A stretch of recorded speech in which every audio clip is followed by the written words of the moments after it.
Hi, pussies, and welcome back to Therapuss. I am finally back from tour. I slept 19 hours the day I got back.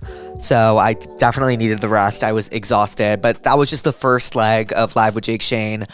We start the second leg, May 16th. I am really, really, really excited.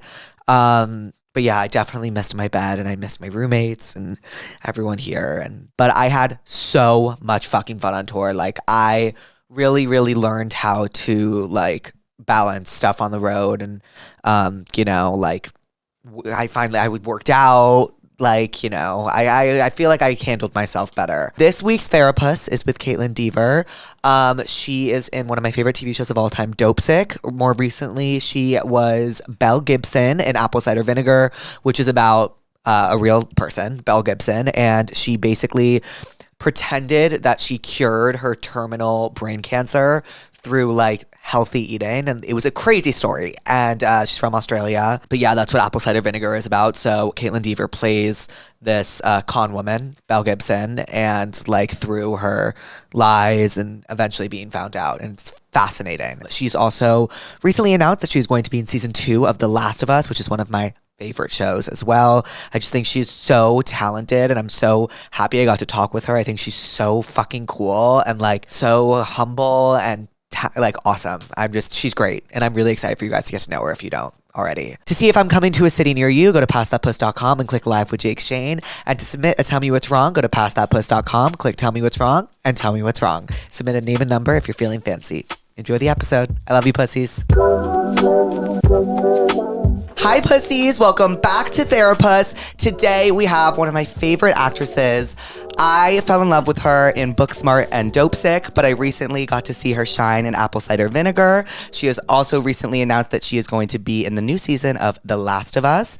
And I think this is announced, right? That you're in the new Godzilla? It is announced. It is announced? Great. And she's also in the new Godzilla. Welcome, Kaitlyn Dever. Thank you so much. Thanks for being here. Sorry, I'm just going to take my shoes off. Those are so cute. Little thank Prada you. Slipper. Thanks. I bought them no big deal. I bought them for tour last year, and I wear them every single day. The best thing is when you purchase something and like you're like, I really hope this is worth it because it's expensive, and you end up using it every single day. Yeah, it's an investment. It is an investment. It really is. So you were just in Apple Cider Vinegar.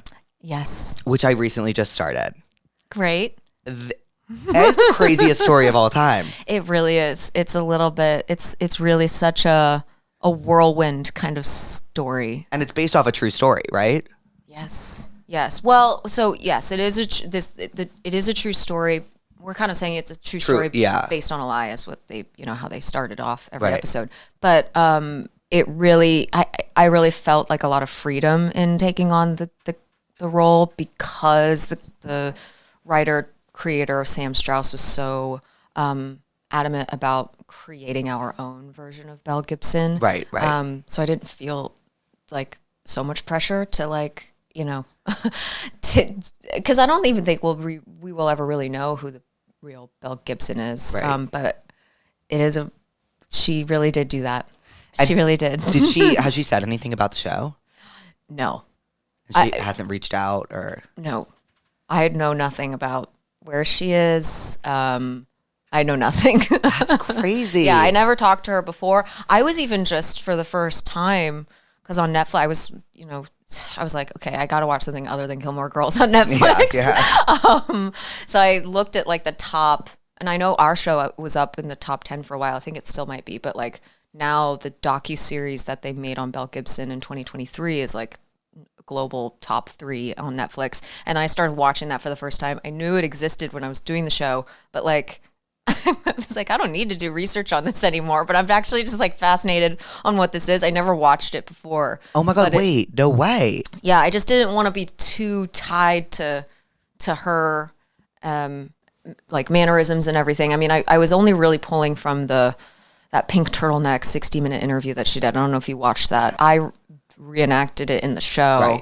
Right. And that was one little thing that I wanted to kind of get exactly right, because it's bonkers. Yeah. It really is so bonkers. And she has just this bright, you saw it in the show, but like the turtleneck is real and the lip gloss is so real. I mean, there's just so much lip gloss. I had to get those points right for sure. But yeah, it was the docuseries is really interesting. Wait, so how did you prepare for the role if not like looking at her mannerisms and all of that? Because you kind of nailed her. Thank you. I mean, yeah, I wanted to pull from the, I guess, the essence of Belle Gibson and what she seemed to be like online, and that kind of image she put out there. But it was really all in the scripts. Like the writer just kind of really wrote and so like each character so specifically, and like they really did have their own voice. And even when I watched it for the first time when it like premiered on Netflix, and it's just so cool to like click on a show that you're on and it's on Netflix. It's just this kind of like a surreal right thing. Like, oh, I'm in the show and I get to like click on it and watch it. But when I was watching it back, there were certain lines I didn't even realize at the time, but they're just so specifically Belle, and that is just the magic of Sam and how brilliant she is. And it really did feel like there was a lot of the work was already done for me. And yeah, just like the accent, I was like I just was a nervous wreck doing that. And so I felt like really I had to get that down too. And that did also really like, I think that really did help me get into like seep into the bones of who this woman was in a lot of ways. It made me feel like a totally different person. How hard was the accent to nail down? Because I was talking with someone the other day, and I'm pretty sure they said that the Australian accent is like so difficult to do. Yeah, it was. It is one of the hardest accents I've done a few other accents. This is one of the hardest accents I've ever had to do. Right. It's just such a weird, I mean, I love the accent, but it is such a weird accent, and like really feels like when it's in your mouth. Yeah. It feels weird in your, like it doesn't feel, like nothing about it feels natural at all. And it was really difficult. How did you like prepare? Like, how did you see a dialect coach? I did see a dialect coach. I have to mention her name. Her name is Jenny Kent, and I really could not have done it without her. But yeah, we prepped like 3 months before we started shooting, and we just sort of like took it in baby steps, and she sort of taught me the basics of the accent, and then we started going over lines, and she would, read. She's an Australian woman herself, and so she would read a lot of my lines to me, and then like I feel like I also have like I think having a music ear helped me in a lot of ways, but it kind of also was like I was really my biggest bully at the time, just because I was so hot. I would like nitpick every single little sound that would come out of my mouth, and then I would talk to the dialect coach about it. I'm like, are you sure this isn't sounding right? That take was bad. And she's like, no, I don't, and we would just really talk it out each take. And it was really like it was very detailed, which I wanted to be, because I really didn't like, it's such a gigantic accent to take on that I didn't want to disappoint people and the people of Australia. I literally thought you were Australian, so I think you did a good job. Thank you. I was Kaitlyn Deaver's coming on. My friend was like, she's Australian. And I was like, that makes so much sense, because her accent was so good in apple cider vinegar. Like the opposite of Australian. No, you're from Arizona. I'm literally from Arizona. Not Australia yet. Both start with A's. But was it hard to go in and out of that accent, like from take to like not take? Yeah. I was deciding what I was going to do beforehand. I was like, I've never had to do this kind of accent before. So I really was like, there was no real formula for this, or for me specifically, or I didn't know what was going to be right for me. And I kind of thought about that. I just don't know if something about that felt like, I don't think I can actually do that, because there's so much of the like working experience and being on set is to me really the community, right, and the family that you build when making these things. And it would be really hard for me to feel like I'm really connecting with my peers and the people at work if I'm like in the accent the whole time. Who you actually are, right? And that would be really hard for me. And so I didn't. I stayed away from doing that, but I was popping in and out, and I think I go back to the music thing because I think I really was memorizing it almost like a song, and the accent felt like singing like notes to me in a lot of ways. So yeah, but I was going in and out, and that was fun. Like that wasn't too hard. I think it was just like the emotional journey that I had to go on in that show was probably the hardest part from day to day. What was so hard about the emotional journey? It's really just like such a roller coaster. She's all over the place, and you know, within a day, I was like, singing a cappella in front of a group of, like Katy Perry and a group of people. I was like crying and screaming and yelling all in one day. And it was just it was just like, just a lot to handle and manage. But I did create a spreadsheet for this kind of thing. And I do tend to, I've done that once before on a job, and it's helpful for like, because we were jumping around in time a lot on this show, and like literally in a day I'd be in 2015 Bell and 2011 Bell and 2012 Bell all in one day, and so I felt like I really needed to.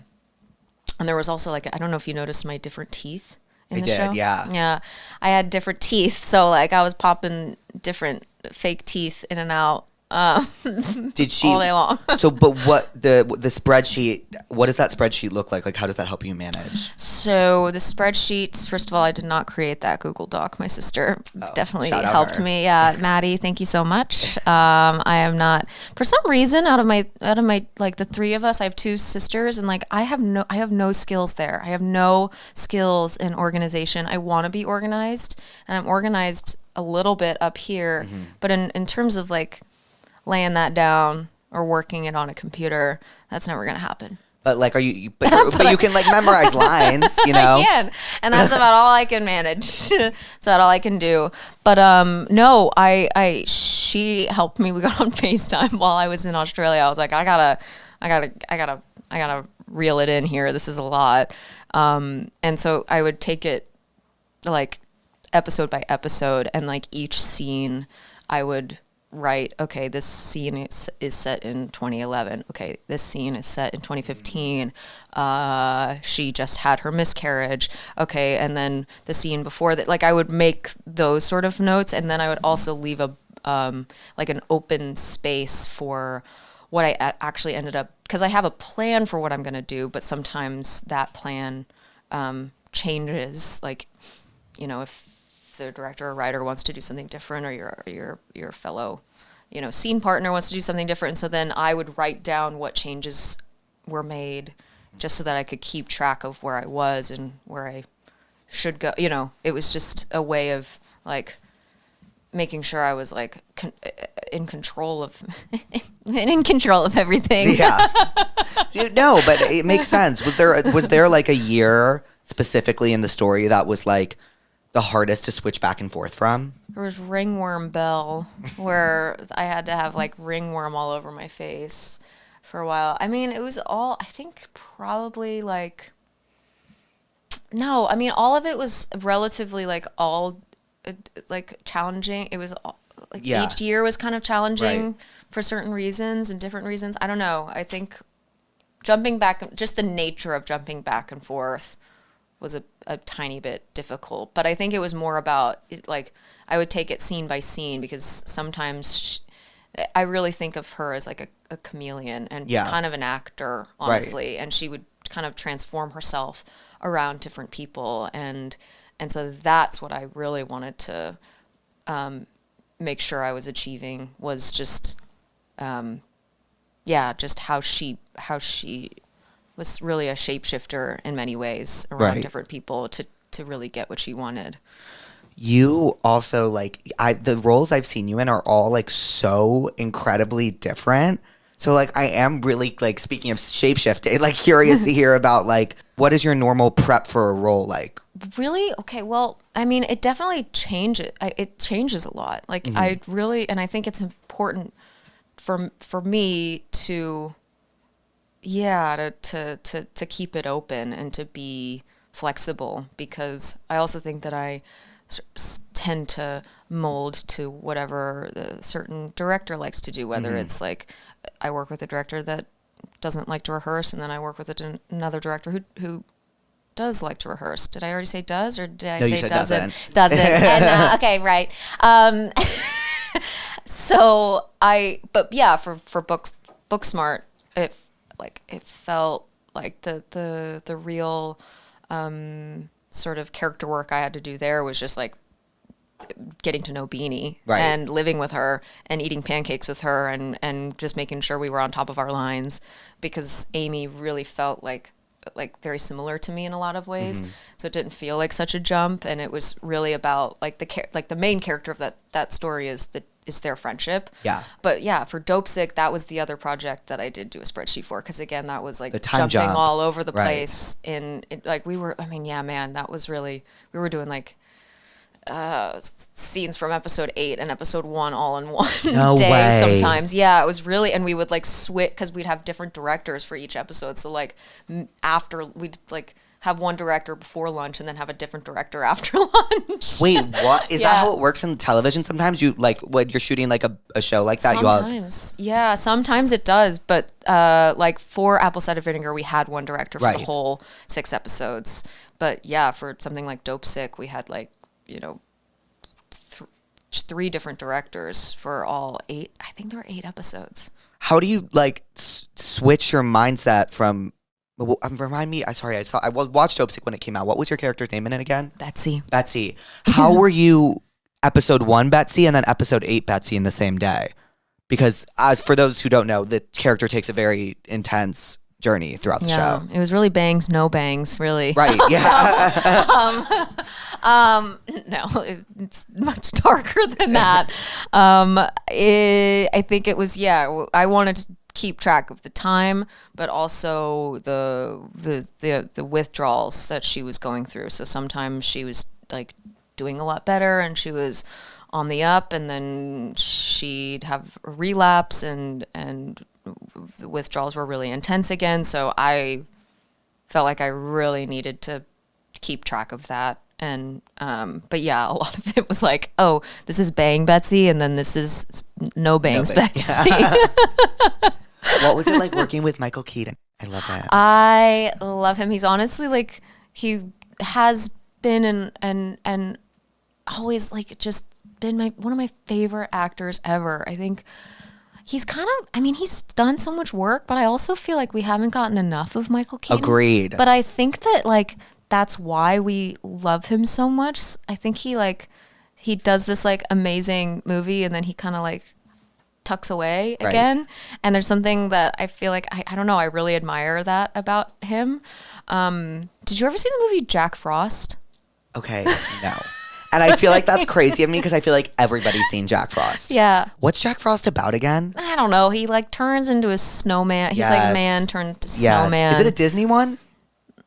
I have no idea, honestly. But I just remember having this like image of him as a snowman, and like when he turned into a snowman, he still looked like Michael Keaton because they still kept his eyebrows somehow. But no, I just was a fan of his. It was really like, if I'm to pick like 2 actors that I really admired as like a little kid, it would be Toni Collette and I love Toni Collette. Michael Keaton. And I got to, it's just really kind of crazy that I got to work with both of them like pretty early on in my career, I'd say. And yeah, but he's so cool. I like how he's really relaxed, and he makes you feel relaxed when you're doing scenes with him. And I don't know, I just really liked his energy, like when we were working and then post the show coming out. I just loved how like, I don't know, he was honestly like pretty careless about the whole press thing of it all. He really just wanted to be back home and chilling, which I really appreciate. He seems like he's one of the most down to earth people I've like one of the most down to earth actors and people I've ever met. When you like are on a show that has like a more somber, or a movie that has like a more somber tone, like is the like Oh my God, I'm going to fuck this word up again. What's it? What is it? What is it? I'm with you. Subsequent. Oh. The subsequent. That's a hard one. The subsequent. Good job. Thank you. I said subsequent in front of a really big group of people the other day. That doesn't sound right. And I said it. That sounds a little inappropriate. And I heard Louise go, subsequent. And I was like, and then it was super embarrassing. And then it was on the Hollywood Reporter. And oh no. Well, like it wasn't me saying subsequent wasn't the headline, but like that was involved in the video. So I said subsequent, okay. But subsequent. We're all just trying. We are trying. I try very hard in a lot of. I don't know why I said that. I'm sorry. I try really hard. Well, I do too. Yes, and you do a really good job at it. And so do you. Thank you. I'm not holding this mic right. How long have you been acting for? Like the first time I feel like I've done a podcast. However you want. What? How long have you been acting for? I have been acting for, oh my God. Wait, I didn't sip this. Yeah, I know. I was about to say, wait, sip it. Okay. Well, I started working. I did my first movie when I was 11. What? And I had been doing I had gotten a lot of commercials like the year prior to that. So I guess I was like 10 when I first started like working. Mm-hmm. And I started doing acting classes in Texas.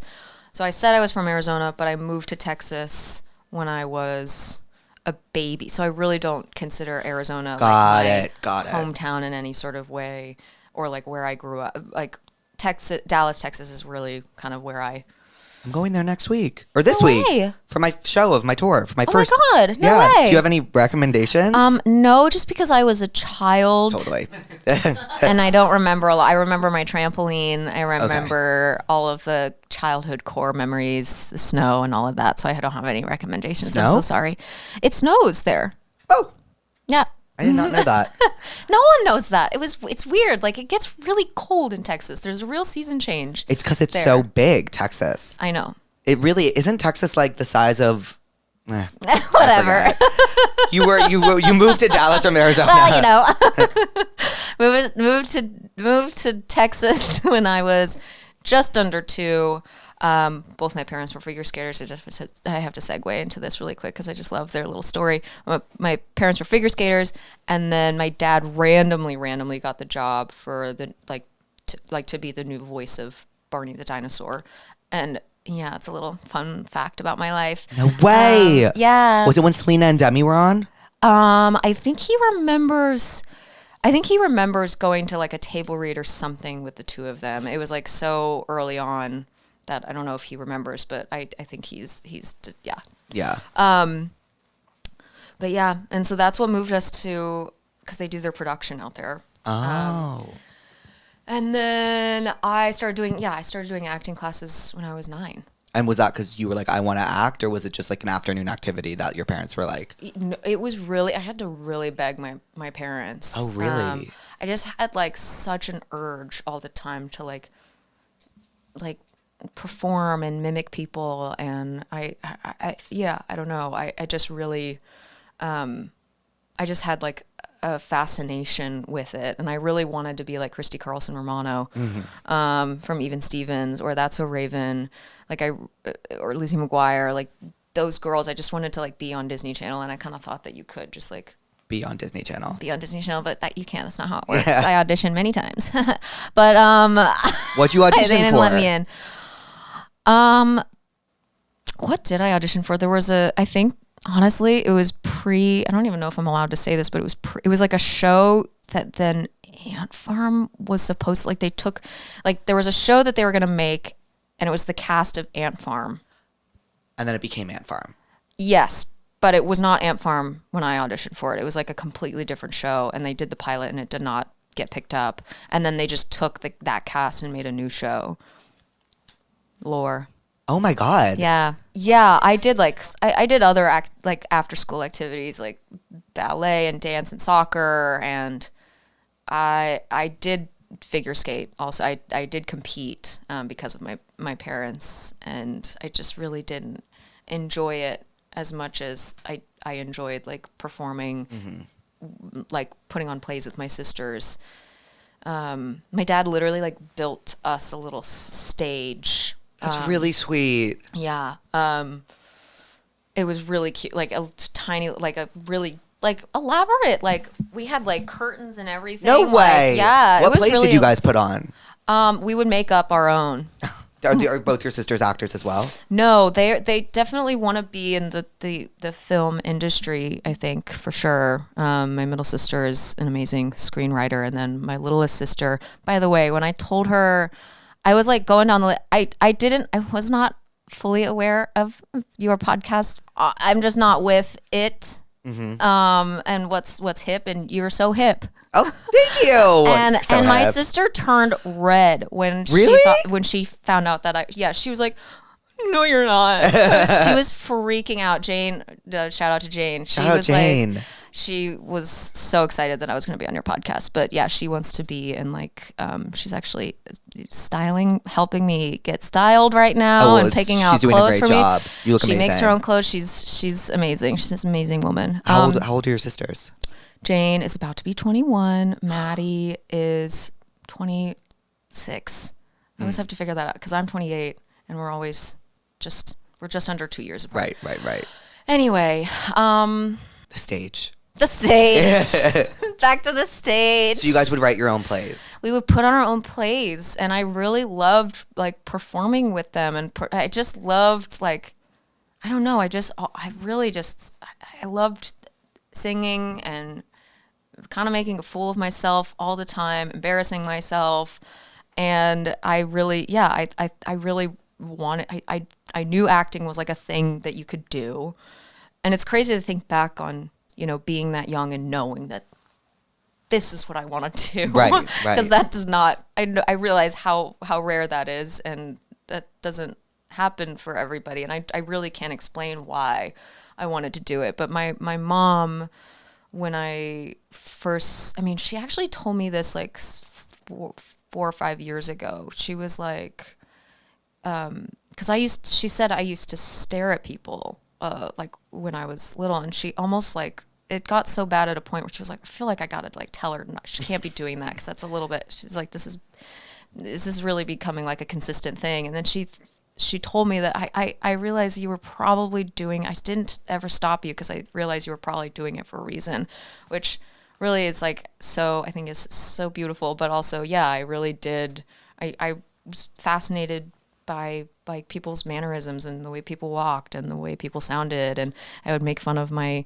like elementary school teachers all the time. Like I just, like, I don't know. I was just fascinated by people and, right. and the idea of playing different people. And I think I, really, wanted to explore that. And thankfully my parents allowed me to. So I started going to acting classes out in Texas, and then an agent came out for like a kids like showcase where like kids would do like the same Skittles, monologue.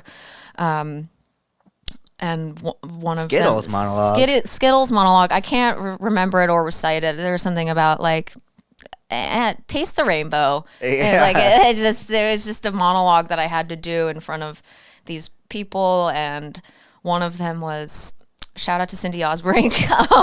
She is like I guess she was a child actor agent. I guess that's how you say that.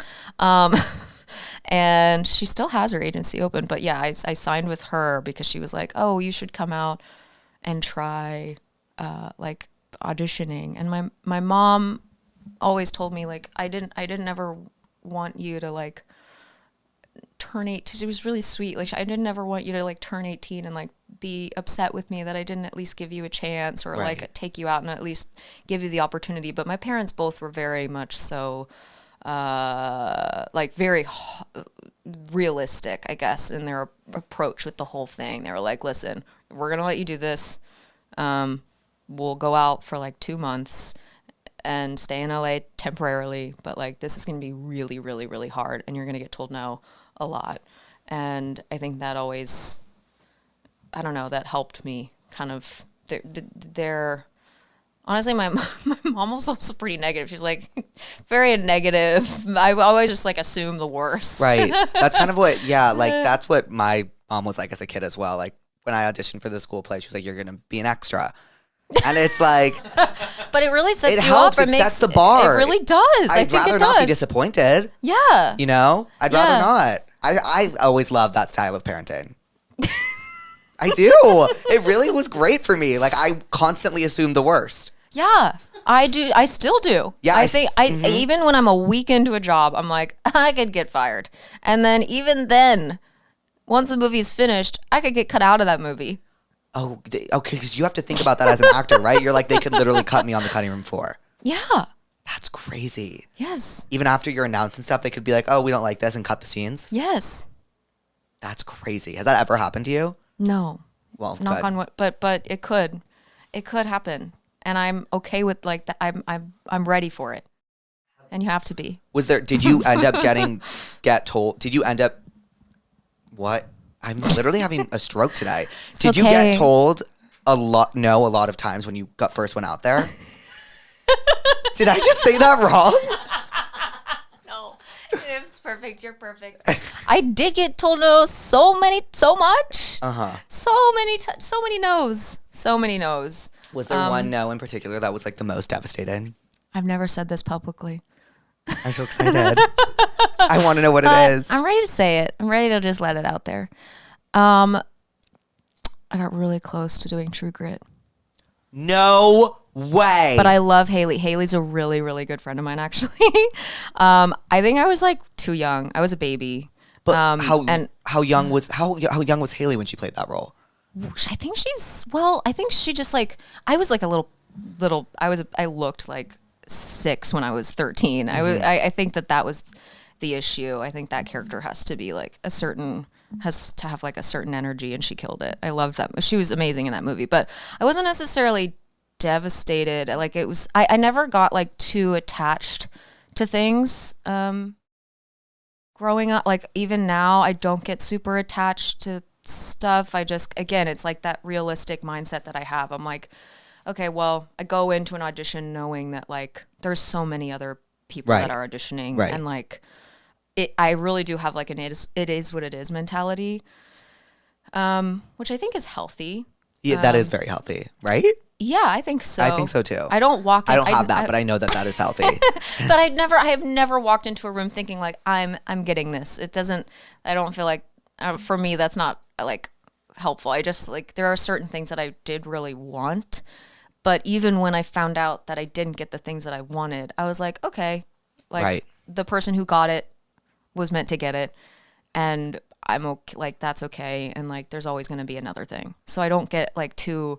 So I wasn't like I can't really remember being actually ever devastated, but that was like I guess like the biggest thing at that time in my life that I was like, oh man, yeah, Jeff Bridges would have been cool, but also I was like, I ended up meeting Haley years later, and we became really good friends, and I loved the movie. Yeah.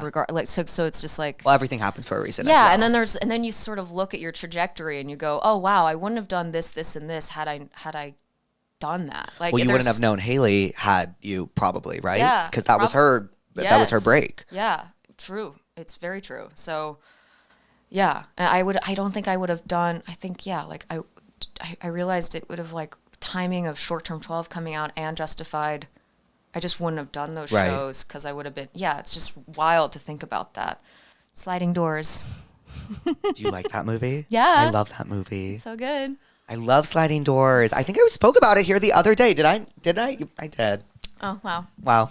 I just love your outfit. I love your outfit. I'm just like, we're kind of similar vibes right now. Yeah, it's really good. Well, I don't normally like look like this. I just I put it on for something, and then I like looked in the mirror and I was like, I guess I'll just keep this on. Yeah, it's just like you just got off the boat. Yeah, and I'm getting on the boat, or I'm right. No, you're like ready for vacation. I'm like, all right, I gotta be done. Wait, what was I gonna say? Was there a moment when you were auditioning where you got something and you were like what was your like moment where you were like, okay, like I made it and this is my job, and like I'm successful at my job? Both Justified and Short Term 12 were two things that I really felt like, oh, I'm finally getting to get down to the stuff I really like to do, which is like play a person that feels really, really different from me. And I think that that's what I always want to do, and I want to continue to do that, and seek those kinds of things out, because I think it's honestly like really therapeutic for me as a person. But Justified really felt like a show that I like really enjoyed, and like I also was so like aware of just how I was like 13, 14 when I did the show, or when I started it, and I was really aware of the fact that like I'm like, oh, these are some cool people, right? And like I'm around all these really cool adults, and I'm learning a lot, and I was sort of like a sponge on that set, just really taking everything in, and getting to like do a scene with Margot Martindale was sort of like just so crazy. And I think I was like not old enough to have seen any of the actors' work necessarily, so I was just meeting them as people, and I was just like in awe of all of them. And I was like doing accent work for the first time, and like I remember the snacks were really good on the show, and like catering was really good, and my dad would come to set with me, and he really liked the catering. It was just like it was really like also just a really wonderful experience, and I felt like, oh wow, I still to this day think it was like Justified and Booksmart and maybe Dopesick were like my favorite sets that I've ever been on. This episode of Therapuss is brought to you by Booking.com. Booking.yeah! Okay, so as you guys know, I am now... Can you do that again? You peaked the microphone. What does that mean? It means it was just a little too loud. Oh, okay. This episode of Therapuss is brought to you by Booking.com. Booking.yeah! Okay, so...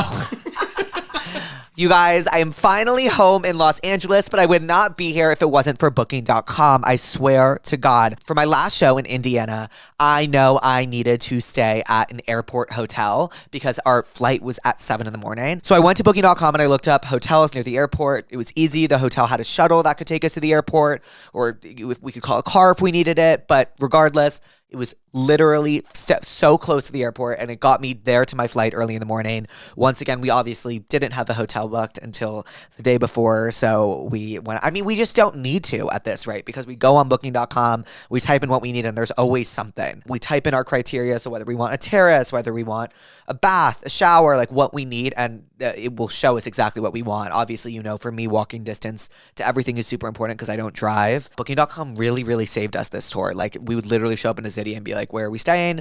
Oh, Booking.com, this is what we need. We want to be close to the venue, or we want to be close to the street with all the restaurants, and we want to be able to walk to them, and it would just show us a list of hotels, and we would click one and book it. You can also book vacation rentals. You can book cars if you drive. You really can plan out the perfect trip on Booking.com. I really, truly would not have survived tour without it. Find exactly what you're booking for at Booking.com.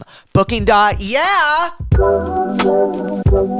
I love online dating, okay? I love online dating and I love Tinder, but okay, We've all been there when we match with someone and it's not like a normal match. It's like, oh my God, like I think I've just matched with the love of my life. Like obviously he's the hottest person ever. I'm freaking out.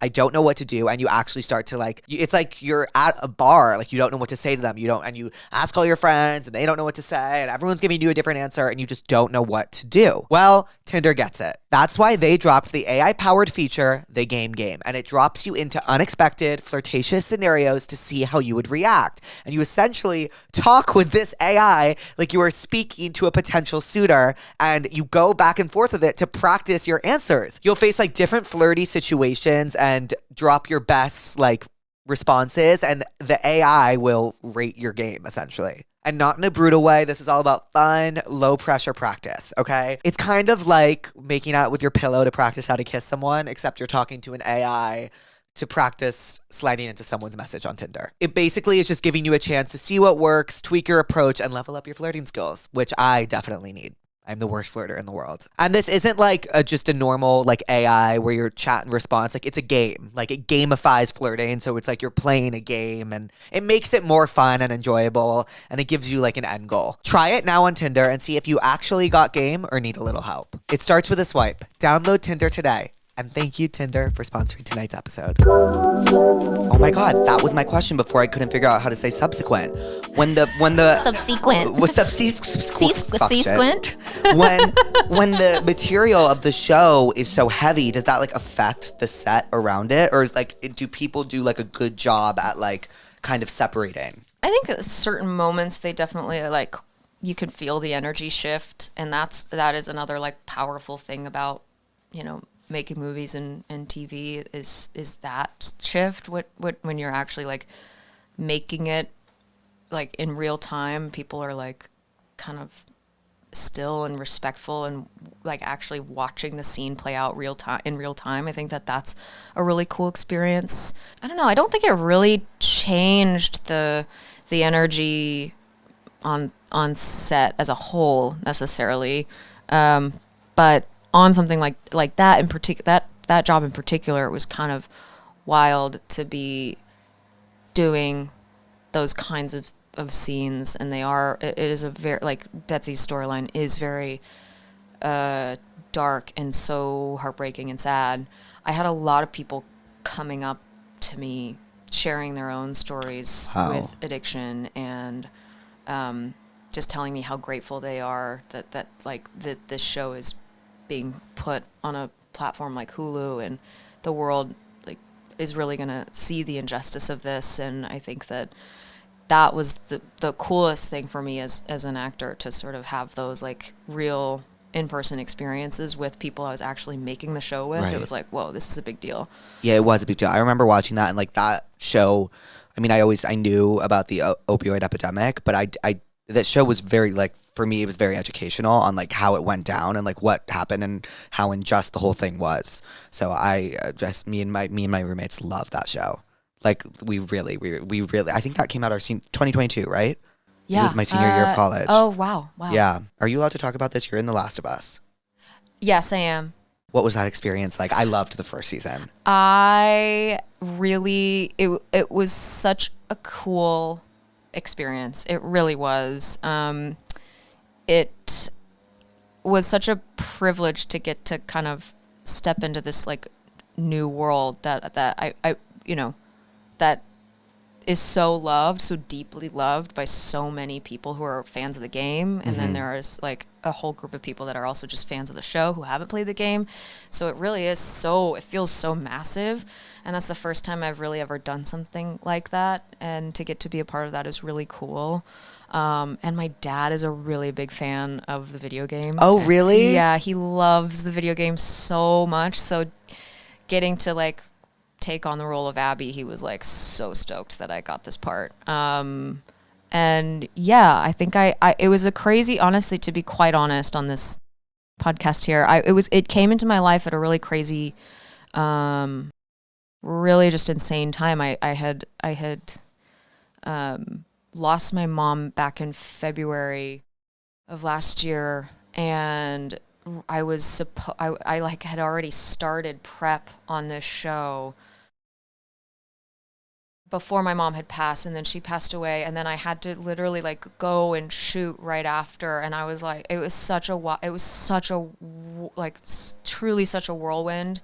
But I remember talking to my dad about like having to go to work after something so catastrophic, and my dad was like, I don't think there's a group of people that could have been better to like carry you through that time.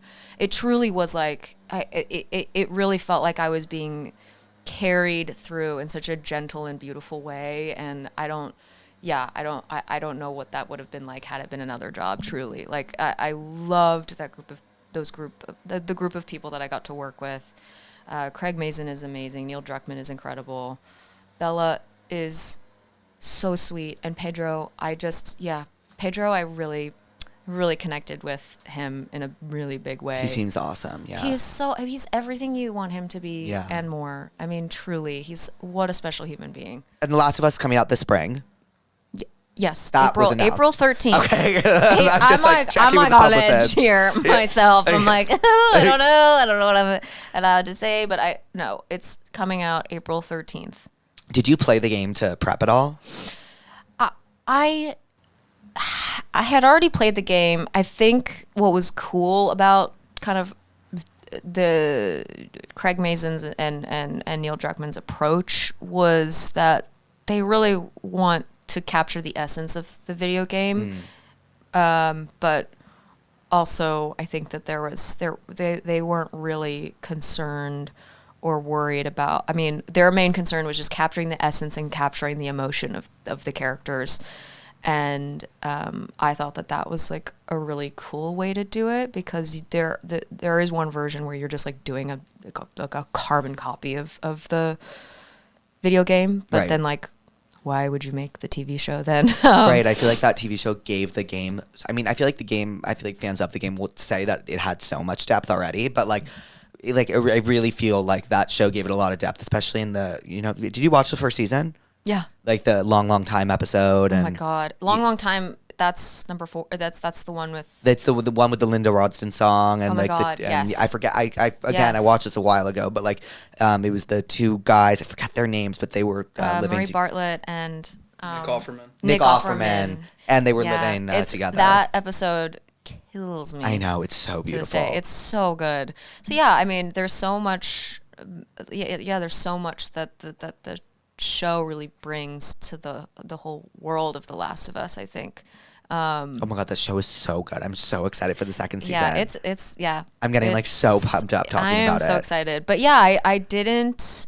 So I played the first game actually with my dad. And I think he's probably played that game like 4 times. Really? Over. Yeah. This game has like legions of fans. Yeah, I know. It's crazy. It really is that's crazy. That's why I'm on edge right now, because I don't know. Like, it's so everyone is obsessed with it. It's so like cool. Stan Twitter for video games. It really is. But it's such a cool, like, what a cool thing to be a part of. I mean, I sort of still can't believe it, and I'm so grateful that they wanted me to be a part of it. But yeah, I did play the game, but Neil and Craig were kind of also saying like, don't, and they were telling a lot of our other cast members, they were like, don't really, like, we want you to kind of like, here's a photo of the person, but like, let's or the video game character, like, let's create something organically here, which I think is really cool. And I love what Bella did with their performance, and same with Pedro. Like, they really like there's like a lot of nuance to it that I think really is beautiful in the show. And you're about to film Godzilla as well, a sequel to Godzilla. Yeah. Where is that filming? That will be in Australia. Oh, back to Australia. I can't escape it. No. Do you like filming in Australia? I do. You do feel it's so far away. You're like ahead in the future. Right, because it's like, what's like today? Today it's Tuesday there now, right? What's today? Monday. Yeah, I get it. yeah. Today is Monday, and it is Tuesday there. Do you feel like so glad we got that? You feel like fast forwarded there?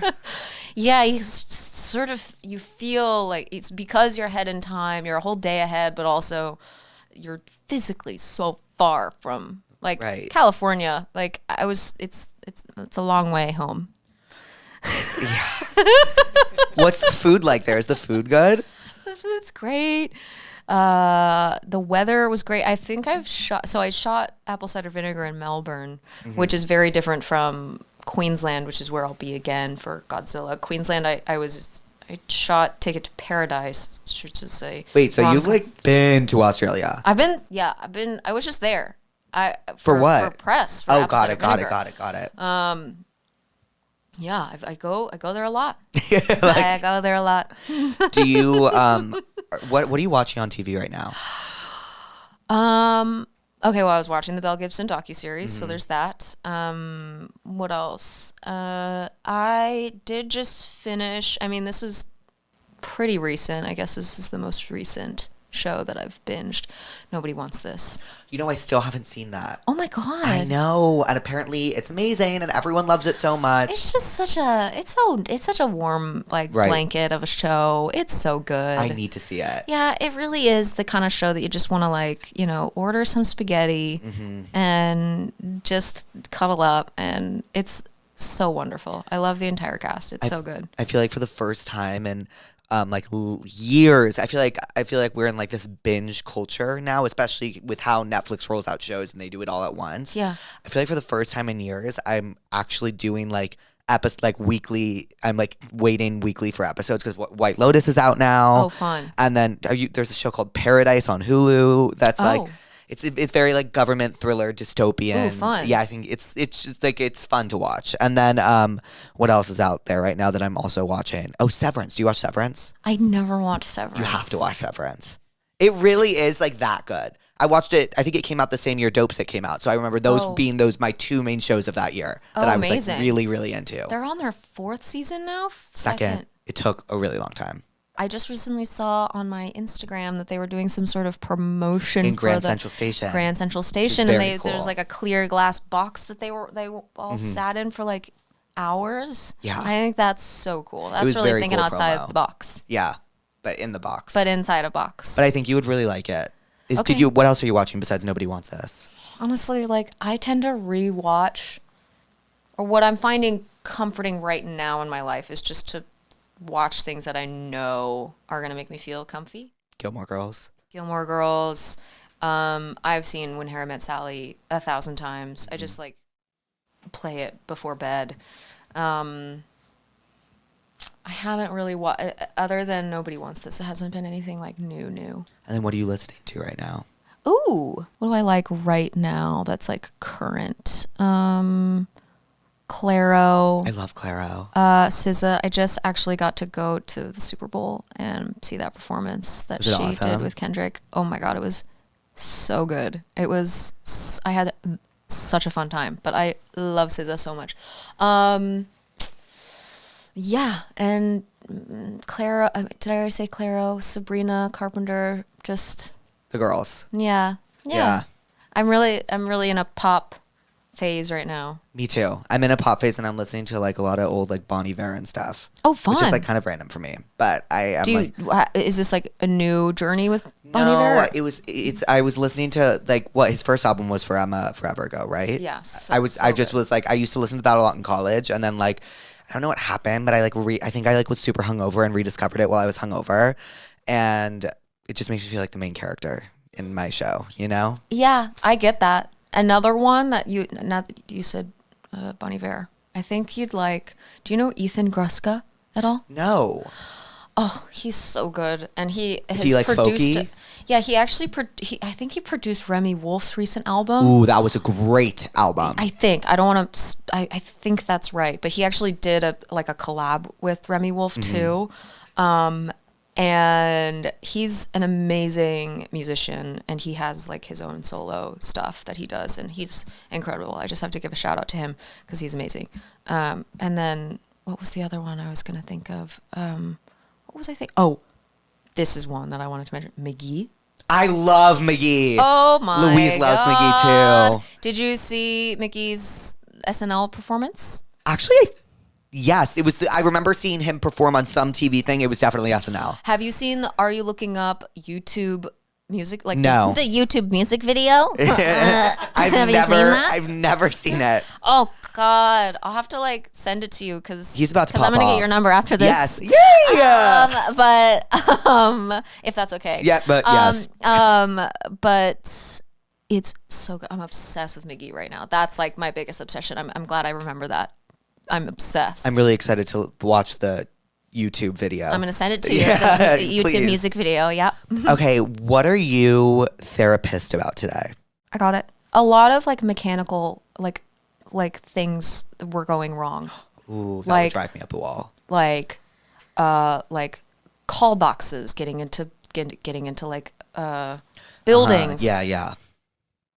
None of them worked. this week for me. Like consistently? Consistently. And I feel like it's like, I don't know if you're into astrology, but like, I think like technology, when me too. That's exactly how I would say it. But like when technology starts to like, technology has just been not going well this week for me. And that really, I was like thinking about like my pet peeves, and my sisters really know this about me. Like when something like a computer doesn't work, or like when the Apple TV doesn't work, or like remote, there's like 7 different remotes.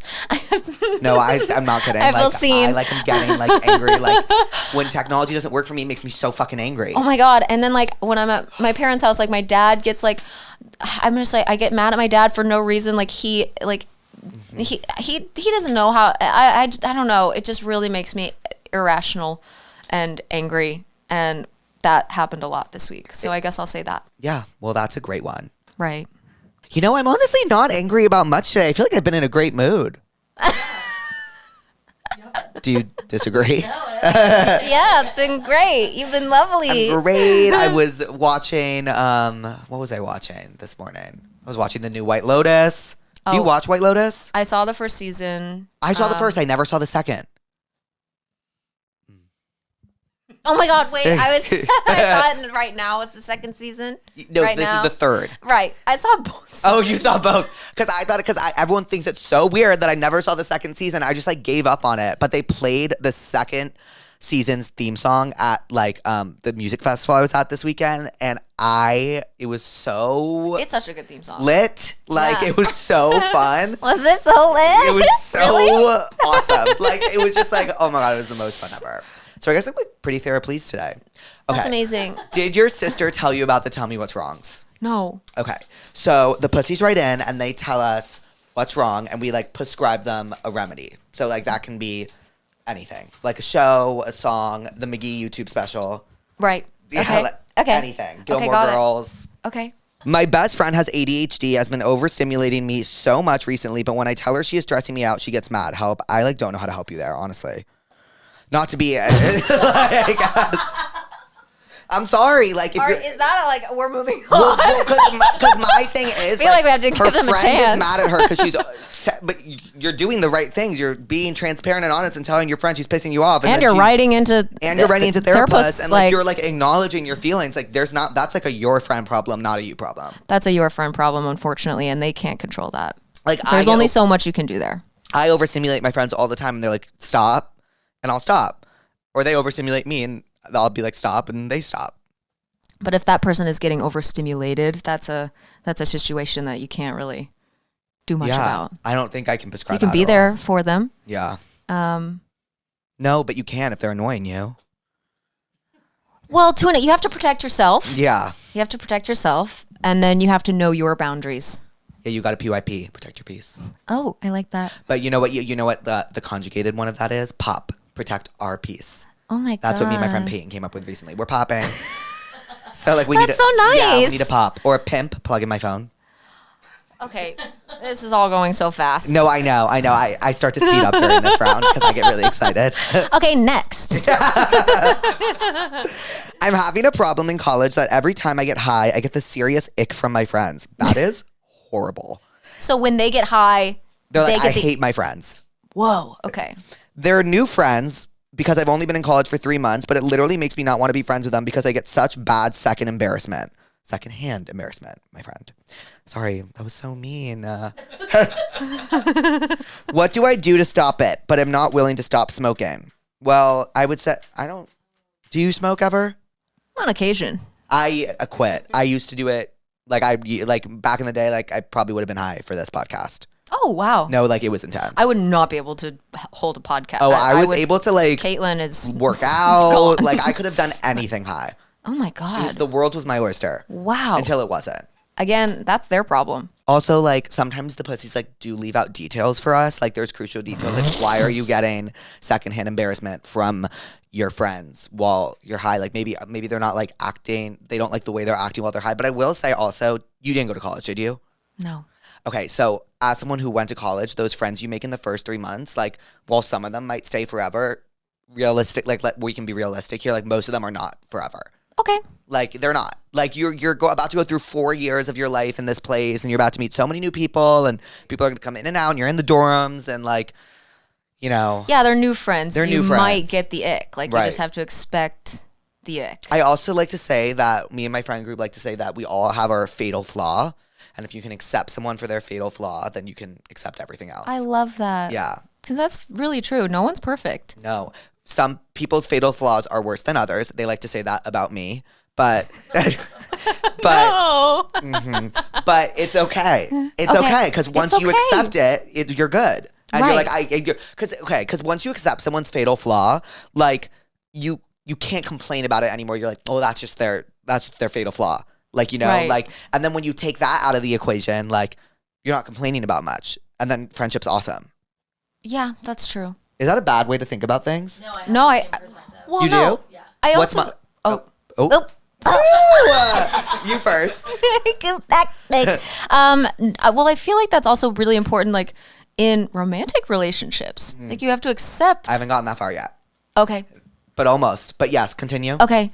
I just feel like, yeah, there's certain things that you just have to sort of like accept. No, and correct. Yes. And some things you just like won't like, and you just gotta like move past, and like it's an interesting. Right.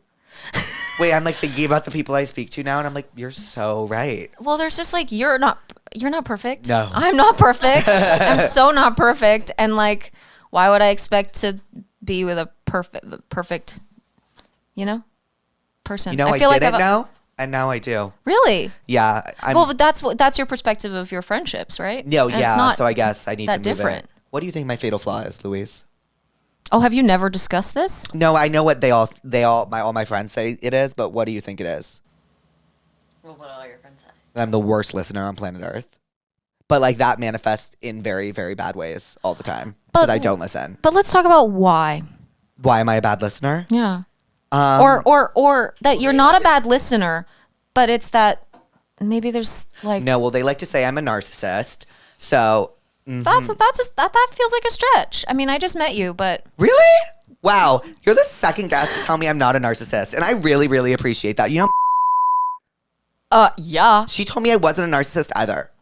And then I that's told all my amazing. friends, and they said, well, Julia said, Cool. well, the other day, Julia tried to tell me a story, one of my best friends. Okay, but she said, are you ready to hear a story that isn't about yourself? And I said, pause. I'm not ready yet. I just need 5 seconds. And she said that is narcissism. But I wasn't ready. Well, maybe you just have a lot going on sometimes. I don't know. I don't see you as a narcissist. I mean, I really don't get that energy from you at all. Louise? I don't think you're a narcissist. Like, that's not the word. But I think perhaps you're not always the best listener because you're thinking of like myself. Yourself. Yeah.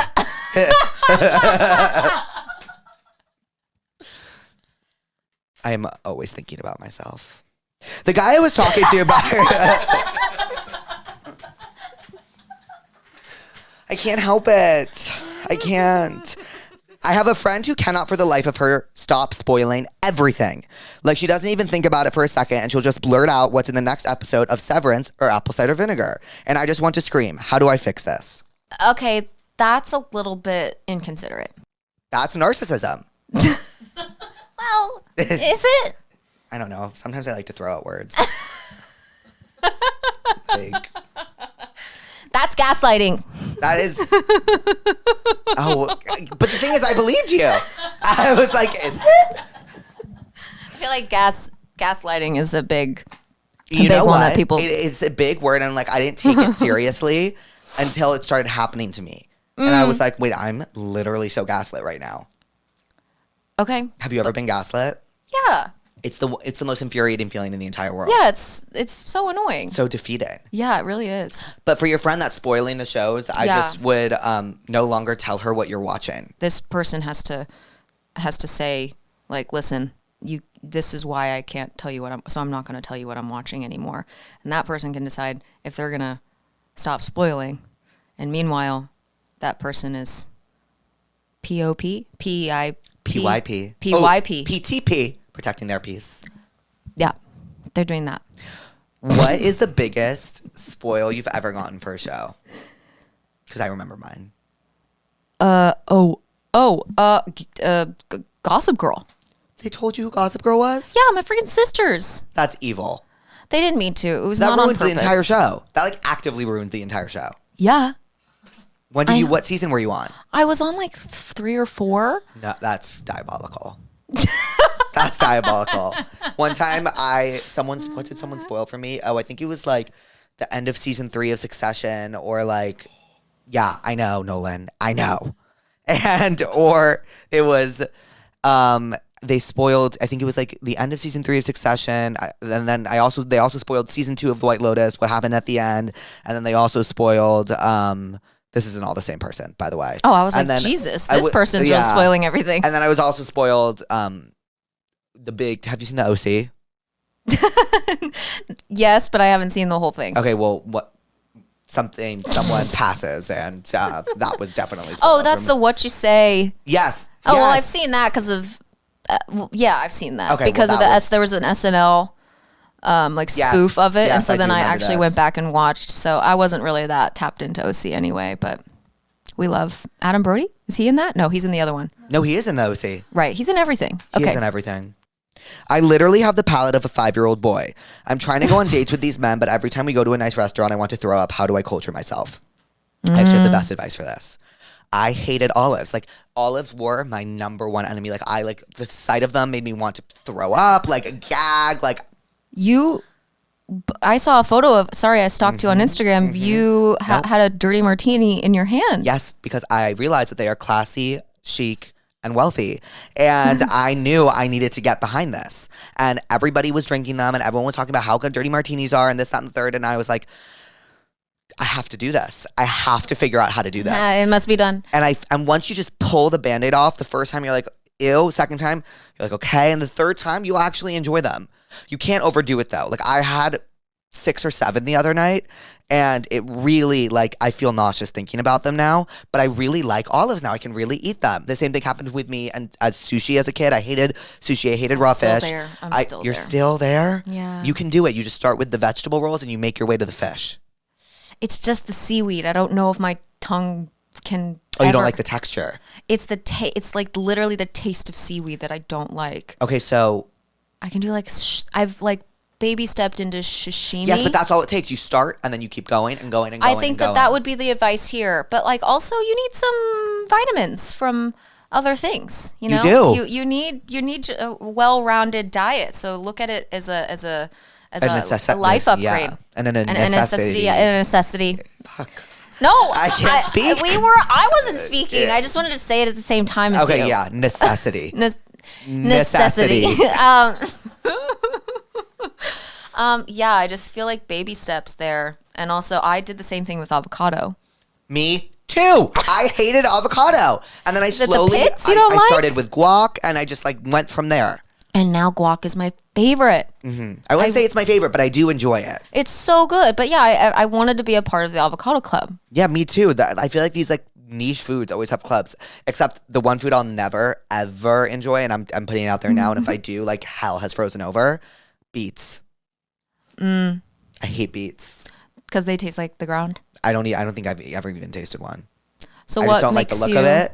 I don't like They're really the good texture for of you. it. It tastes like a stone fruit. Ew. The texture wise. Yeah. You don't like nectarines or peaches? I love nectarines. Sorry. That's a stone. I heard stone fruit and I thought of like rocks. To be honest with you. Thank you for being so honest with me today. Yeah. Sometimes I just speak without thinking. Like I saw this TikTok the other day that was like, I don't think before speaking, so I'm just as shocked as you are. And like I really resonated with that. You know? I really did. I got it. Do you have TikTok? Yeah. Are you like scroll? You're a scroller? I'm a scroller. I don't create. What's your For You page like? Psychic readings, Wow. my sister's TikToks, and like skincare. Okay, love. What's your star sign? Do you want to guess?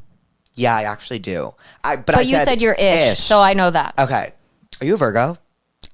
No, but that's a good read. Thank you. Yeah. Okay, are you a... Or I can just tell you. No, now I'm going to do 3 because I have 12 chances. So Okay. I'm going to guess 3. Okay. Virgo, out. Are you a Cancer? No. Yeah, I don't know why I guessed that. Sorry. Yeah. Are you a Leo? No, What are you? I'm a Capricorn. Yeah. Yeah, I should have guessed it. What do you think I am? Okay, so it's none of the ones that you guessed for me. Who's to say? Aries? Aries? I've never gotten that before. Taurus? No, but my mom's a Taurus. Okay. And Louise is a Taurus. Oh, wow. I love wonder if you Taurus. have Taurus in your... I'm a Scorpio. Okay. With Gemini rising, Gemini moon. Yeah, it's diabolical. Do you know Oh your my rising and God. your moon? My moon is Taurus, and my rising is Capricorn. Oh, so you're like very Capricorn. Yeah, and earthy. But it was that's why I said Virgo is interesting, because Virgo is also earth. Oh, wait, no, it's not. But no, that's why I said that, because my middle sister Maddie is a Virgo. And Oh. And what's your youngest? Jane is a Pisces. I love Pisces. Jane? I love Pisces. Pisces are my favorite sign. Also water, right? Yeah. You're water. Pisces and Scorpios go like this. Emotional. Yeah. Well, I'm not, but sometimes. Okay. One of my roommates is disgusting. She hooks up in our dorm shower when we are all here, and she pees her bed when she's drunk, and is genuinely farting all the time. Genuinely? How do we tell her that she needs to get it together, because she gets super defensive when we talk to her about anything? This is a tough one, right? I would move out. Right? Like, what are you supposed to do? Your roommate's disgusting. That's just I'd like to know more details about Sometimes how we are long has lacking in this the details. like how long has this been going on for? Right. You know, like there's a certain point where you kind of accept these kinds of behaviors, and then you have to. And if maybe if you've already had like one or two talks with this person, maybe it's time to consider moving out. You need to get out of that environment. Yeah, if it's not suitable for you. I would try to break your lease if you can. Did she say she's hooking up in her shower? In the dorm shower, and that to me doesn't feel that crazy. But like, that really does not feel that crazy to me. Maybe that's because I was in like the party dorm of my college, but like that just doesn't feel crazy to me. Okay. Yeah, I think you would have liked college. I don't know. It sounds scary. So basically, my roommate is a random person. She was fucking crazy, to sum it up. But one time she made up the story that her grandpa died as an excuse to go fuck another dude in a different state while she had a boyfriend. She left while he was at our apartment, so he stayed, and we all kind of sort of had to like watch him, not know. It was so weird. Do we get involved? Watch him. Watch what? Oh, okay. She made up an excuse that her grandpa died as an excuse to go hook up with another guy while she had a boyfriend. Right. These people, her roommates, had to basically like babysit the boyfriend while he was in the apartment alone and watch him not know that she was lying about the grandpa. Do they get involved? This is crazy. I think yes, they get involved, right? Okay. I would say something personally. I feel like That's if they're outlandish. they're a part of it now. Yeah. Like if they were not having to watch him in the apartment, I feel like that's one thing. But like because they are like kind of in it, and they've made them feel like they kind of have to say something. I agree. I don't know. Sometimes I'm like, you can't get involved. Yeah. But in this situation, I think you get involved. I also think you get involved, especially because it's so diabolical. Well, what did we learn today? That you're not a narcissist. Second, thank you. What else? I learned that I consider you to be so good at what you do, which I just think is so thank you. impressive. Thank So you that's so what I learned. much. You're impressive. I've Oh, had such a nice thank you. time. I had such a I'm lovely so time with you. excited to show this to my sister later. This is going to be so fun. Oh, I think she's going to love it. I think she's going to love it. Yeah. Do you want to give a little bye, pussies? Bye, pussies. Bye, pussies. Thanks for coming on, Kaitlyn. Thank you so much. Thanks for having me. Oh, thanks for being here. This was so sweet.